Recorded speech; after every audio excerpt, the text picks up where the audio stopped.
आपको सीधे बजट पेश किए जाने के बाद में CM Yogi Adityanath press conference में क्या कह रहे हैं, सुनाते हैं। समर्पित किया था।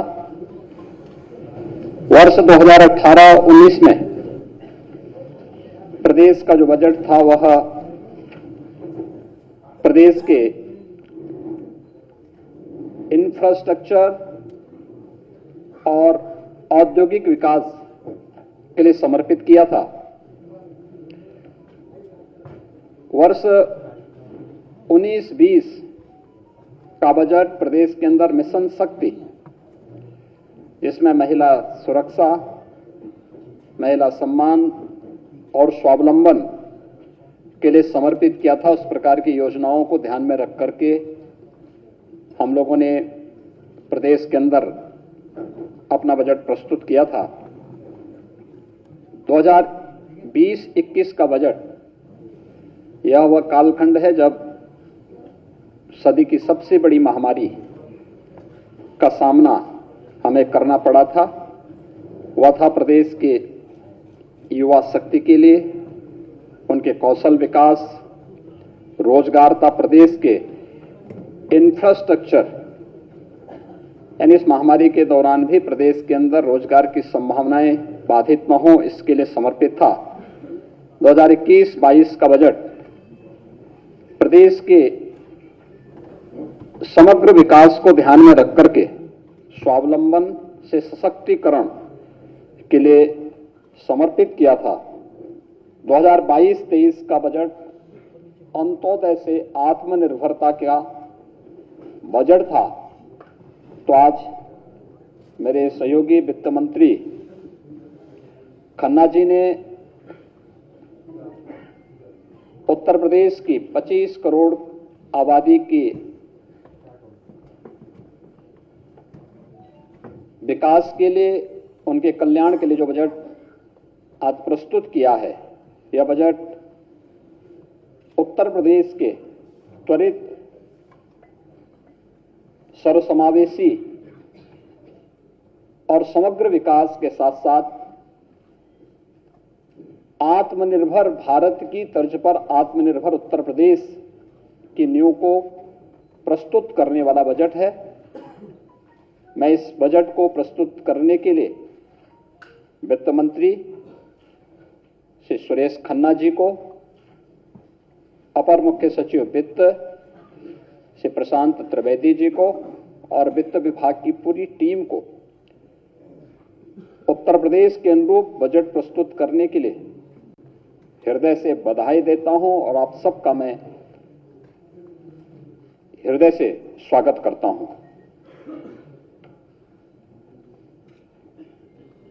यह बजट उत्तर प्रदेश को देश की सबसे बड़ी अर्थव्यवस्था के रूप में स्थापित करने के लिए और आदरणीय प्रधानमंत्री जी के विजन के अनुरूप उत्तर प्रदेश अगले 5 वर्ष के अंदर $1 ट्रिलियन की इकोनॉमी बने, इसके लिए यह बजट नींव का पत्थर साबित होगा। और इसी दृष्टि को ध्यान में रख करके हम लोगों ने अमृत काल का यह प्रथम बजट प्रस्तुत किया है। मुझे बताते हुए प्रसन्नता है कि पिछले 6 वर्षों के अंदर प्रदेश ने जो बजट अपना प्रस्तुत किया है, आज जो बजट प्रस्तुत हुआ है 6,90,000 करोड़ रुपए से अधिक का बजट प्रस्तुत हुआ है। आप 16-17 में जो बजट प्रस्तुत हुआ था प्रदेश के अंदर, वह 3,40,000 करोड़ रुपए का था।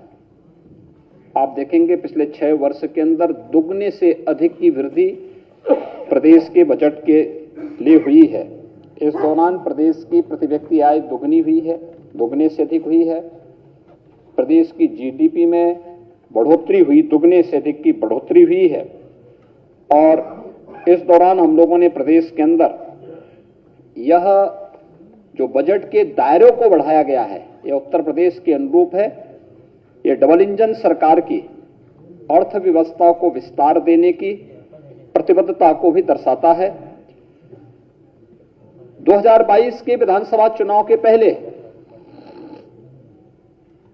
हमारी पार्टी ने उत्तर प्रदेश की जनता से लोक कल्याण संकल्प पत्र के माध्यम से जो वायदे किए थे, 130 जो हमारे वायदे थे, आज के इस बजट प्रस्तुत करने के साथ उनमें से 110 वायदों को हम इसके साथ इसमें समाहित किए हैं। पूरे बजट में अगर आप उसका बजट पर ध्यान देंगे तो लगभग 64,000 करोड़ रुपए से अधिक की धनराशि लोक कल्याण संकल्प पत्र में घोषित संकल्पों के लिए समर्पित हैं और उसमें बजट में उसका प्रावधान किया गया है।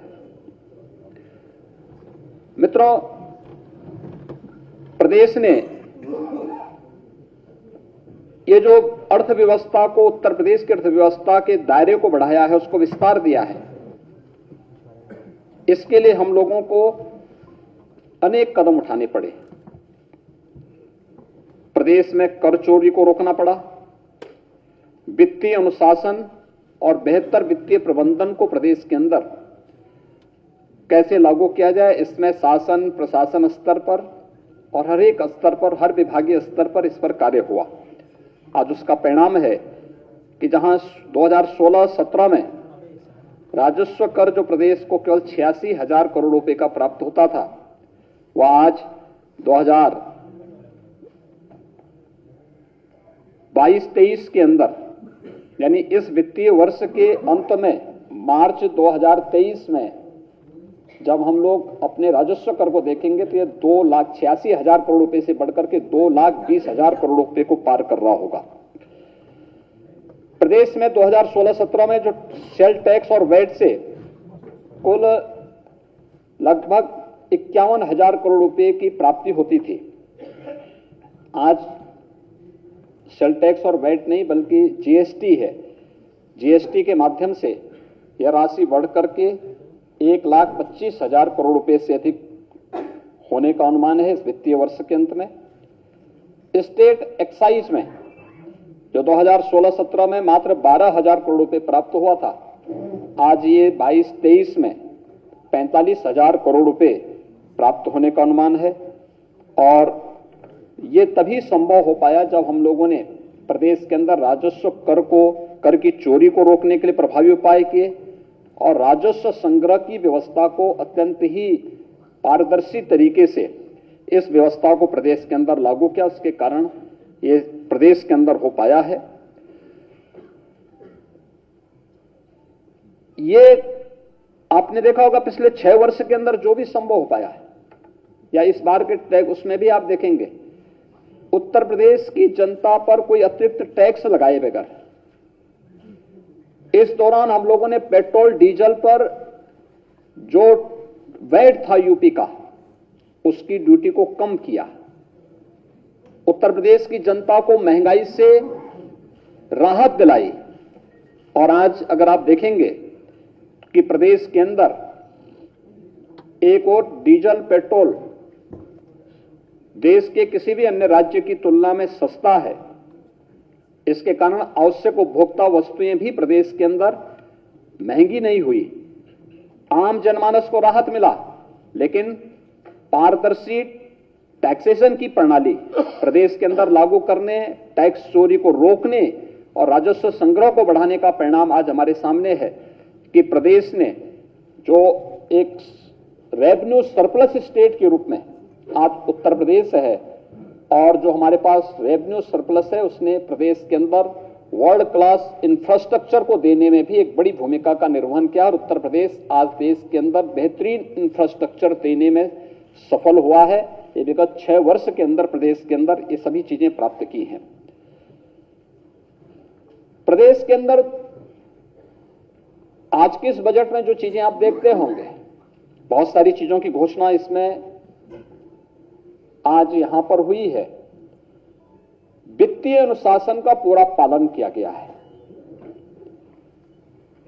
इसमें पूरे बजट में अगर आप देखेंगे कुशल वित्तीय प्रबंधन की झलक आपको प्रदेश के अंदर देखने को मिलेगी। राजकोषीय अनुशासन को बनाए रखा गया है। एफआरवीएम एक्ट के अंतर्गत प्रदेश के अंदर जो राजकोषीय जो घाटे का जो निर्धारित सीमा है वह 3.5% से कम करके वह 3.24% तक करने में हमें सफलता प्राप्त हुई है और यह प्रदेश के अंदर वर्तमान में है। बजट के अंदर जो कुछ और चीजें महत्वपूर्ण है वह है 2016-17 में बजट का जो आकार था वह स्वयं के कर का जो उसमें रेशियो था वह केवल 33% था। यानी जो हमारा स्वयं का रेवेन्यू प्रदेश के अंदर था वो उसमें केवल बजट में 33% वो योगदान दे पाता था। शेष ऋणों के माध्यम से या फिर सेंट्रल गवर्नमेंट पे निर्भरता के माध्यम से ही हम करते थे या फिर उसके बारे में कोई भी हम साइलेंट रहते पाते थे। इसका मतलब वे सब घोषणाएं झूठी थी। लेकिन आज जो भी हम कर पा रहे हैं बजट में दोगुने से अधिक बजट होने के बावजूद बजट को हम लोगों ने लगभग 45 से 46% जो भाग है वह स्वयं के राजस्व से आज प्रदेश प्राप्त कर रहा है। राज्य सरकार का यह बेहतर वित्तीय प्रबंधन और राजस्व चोरी रोकने के परिणाम स्वरूप आज एक बजट का बड़ा हिस्सा राज्य सरकार अपने स्वयं के स्रोतों से वहन कर रही है। 16-17 में 20% से अधिक वित्त पोषण ये ऋणों के माध्यम से होता था, लेकिन आज 23-24 का जो बजट प्रस्तुत किया गया है इसमें मात्र 16% ही ऋण के माध्यम से रह गया है। इसके अलावा प्रदेश के अंदर 16-17 में 8% जो बजट था वह पुराने ऋणों के भुगतान में खर्च होता था और आज बेहतर वित्तीय प्रबंधन के कारण मात्र 6% जो बजट का भाग है वही हम पुराने ऋणों को वहन करने के लिए उसका उपयोग कर रहे हैं। प्रदेश के अंदर इस दौरान अगर आप देखेंगे कि बेरोजगारी की दर के बारे में भी आज सदन के अंदर वित्त मंत्री जी ने अपने बजट भाषण में भी बहुत स्पष्ट घोषणा की कि 16-17 में उत्तर प्रदेश के अंदर अनएम्प्लॉयमेंट रेट जो था ये 17-18% था। आज ये मात्र 4% रह गया है। रोजगार की संभावनाएं बढ़ी, नए रोजगार सृजित हुए। सिक यूनिट को खासतौर पर एमएसएमई यूनिट जो उत्तर प्रदेश के औद्योगिक निवेश का एक बड़ा आधार था उसको पुनर्जीवित किया गया। वन डिस्ट्रिक्ट वन प्रोडक्ट की योजनाओं ने उत्तर प्रदेश को एक्सपोर्ट के एक हब के रूप में विकसित किया और उत्तर प्रदेश के अंदर इसके लिए हम लोगों ने केंद्र से जुड़ी हुई तमाम योजनाओं को लागू करने का परिणाम क्या था? उत्तर प्रदेश का सीडी रेशो बेहतर हुआ है। जो 16-17 में मात्र 46% था आज जो 55% हो रहा है। यह प्रदेश के अंदर की वर्तमान की वित्तीय स्थिति को भी दिखाता है और साथ साथ अगर आप देखेंगे 12 से 17 के बीच में प्रदेश के अंदर कुल 5,90,000 करोड़ रुपए के ऋण वितरित हुए थे और 17 से 22 के बीच में यहां पर उद्यमियों ने, कृषकों ने, अलग अलग एमएसएमई सेक्टर ने जो यहां पर उन्हें ऋण वितरित किए गए वह लगभग 9,50,000 करोड़ रुपए से अधिक का था। और ये अगर आप इस वित्तीय वर्ष में देखेंगे इसकी प्रोग्रेस भी काफी अच्छी है और इसे हम आगे बढ़ाने का कार्य कर रहे हैं। मित्रों, उत्तर प्रदेश के अंदर अगर आप देखेंगे आज के इस बजट में जो घोषणाएं हुई हैं उनमें मुख्य रूप से प्रदेश के अंदर एक बड़ा भाग कैपिटल एक्सपेंडिचर के लिए है। यानी प्रदेश के अंदर इंफ्रास्ट्रक्चर डेवलपमेंट पर धनराशि खर्च होगी जो प्रदेश के अंदर रोजगार के सृजन में एक बड़ी भूमिका का निर्वहन करने जा रही है। हमारे पास पहले से ही 5 एक्सप्रेसवे चालू स्थिति में है। वर्तमान में गोरखपुर लिंक एक्सप्रेसवे और गंगा एक्सप्रेसवे पर काम युद्ध स्तर पर चल रहा है। आज के बजट भाषण में वित्त मंत्री जी ने झांसी लिंक एक्सप्रेसवे और बुंदेलखंड एक्सप्रेसवे को चित्रकूट तक जोड़ने के लिए चित्रकूट लिंक एक्सप्रेसवे की भी घोषणा यहां पर आज की है और इसके साथ ही प्रदेश के अंदर पूर्वांचल एक्सप्रेसवे और बुंदेलखंड एक्सप्रेसवे में औद्योगिक क्लस्टर विकसित करने के लिए 4 क्लस्टर पूर्वांचल एक्सप्रेसवे में, 2 औद्योगिक क्लस्टर बुंदेलखंड एक्सप्रेसवे में विकसित करने के बारे में भी आज यहां पर बजट का प्रावधान किया है, उसकी घोषणा भी की है। गोरखपुर लिंक एक्सप्रेसवे के लिए भी यहां पर औद्योगिक गलियारा के लिए उसकी घोषणा यहां पर आज हुई है। प्रदेश में किसानों को राहत देने के लिए अन्नदाता किसानों के बारे में जो हम लोगों ने लोक कल्याण संकल्प पत्र के माध्यम से भी बात की थी, इसे निजी नलकूप से जुड़े हुए जो हमारे अन्नदाता किसान हैं उन्हें हमने पिछले बजट में विद्युत बिल में 50% की छूट दी थी। आने वाले समय में हम उन्हें व्यवस्थित तरीके से 100% छूट देने की व्यवस्था करने जा रहे हैं और इसके लिए भी बजट का प्रावधान हम लोगों ने इसमें किया है। बुंदेलखंड में भारत सरकार और जर्मनी की सरकार की सहायता से एक ग्रीन एनर्जी कॉरिडोर परियोजना के लिए भी यहां पर प्रदेश के अंदर इस बजट में इसका प्रावधान करने का कार्य किया गया है। प्रदेश के अंदर अयोध्या को एक मॉडल सोलर सिटी के रूप में विकसित करने और फिर अयोध्या की तर्ज पर प्रदेश के सभी नगर निकायों को, खासतौर पर जो हमारे 17 नगर निगम हैं, इस नगर निगम को भी उन्हीं तर्ज पर आगे बढ़ाने के लिए, जिससे हम लोग प्रदेश में नेट जीरो की तरफ जा सके। हमारे शहर, आपने देखा होगा पिछली बार हम लोगों ने जब 2017 में आए थे तो कार्बन उत्सर्जन को न्यूनतम करने के लिए जितनी भी स्ट्रीट लाइट थी उन्हें एलईडी स्ट्रीट लाइट में हम लोगों ने ईएसएसएल के साथ मिलकर के बदला था। आज आप देखते होंगे कि इसका काफी बड़ा प्रभाव पड़ा था प्रदेश के अंदर। एक सभी सिटी आज जितने हमारे नगर निकाय हैं उनमें स्ट्रीट लाइट दर्शनीय भी है और साथ साथ वहां पर बिजली भी कम खर्च होती है और जितनी भी सोलर लाइट बदली गई, जितनी भी वहां पर स्ट्रीट लाइट बदली गई थी, उस स्ट्रीट लाइट पे शासन को एक भी पैसा खर्च नहीं करना पड़ा था। वो सारा पैसा भारत सरकार की संस्था ईएसएल ने मिलकर के उस पैसे को वहां पर जितनी भी वहां पे हेलोजन लाइट थी, अन्य स्ट्रीट लाइट थी, उसे बदल करके एलईडी स्ट्रीट लाइट के रूप में उसे बदला था। बदले में उसने एक एमओयू किया था कि अगले 7 वर्ष तक हम इसकी रख रखाव करेंगे और जो विद्युत की बचत होगी उसी में से वह अपना पैसा भी लेंगे। ये एक मॉडल यहां पे लागू किया गया था, आज जो प्रदेश के अंदर जारी है। सोलर सिटी हमें रिन्यूएबल एनर्जी को प्रोत्साहित करने के साथ साथ जो आज दुनिया के अंदर नेट जीरो की बात की जा रही है, इस दिशा में आगे बढ़ाने की एक शुरुआत अयोध्या से सोलर सिटी के रूप में आगे बढ़ाने की कार्रवाई को हम लोग आगे बढ़ाने जा रहे हैं। एयर कनेक्टिविटी को अगर आप देखेंगे तो उत्तर प्रदेश में 2017 के पहले मात्र 2 एयरपोर्ट क्रियाशील थे, 2 आंशिक थे और 2 वाराणसी और गोरखपुर, वाराणसी और लखनऊ, ये यहां पर पूरी तरह यहां पर क्रियाशील थे। आज हम 9 एयरपोर्ट को पूरी तरह क्रियाशील कर चुके हैं।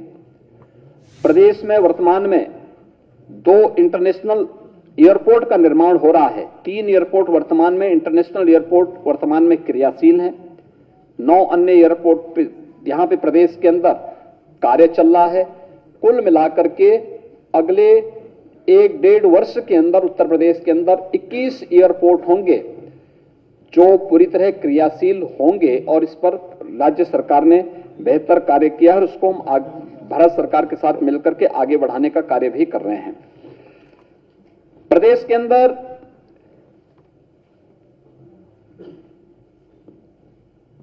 आगरा और वाराणसी में साइंस सिटी और नक्षत्रशाला की स्थापना के लिए भी इस बजट में इसका प्रस्ताव यहां पे प्रस्ताव किया गया है।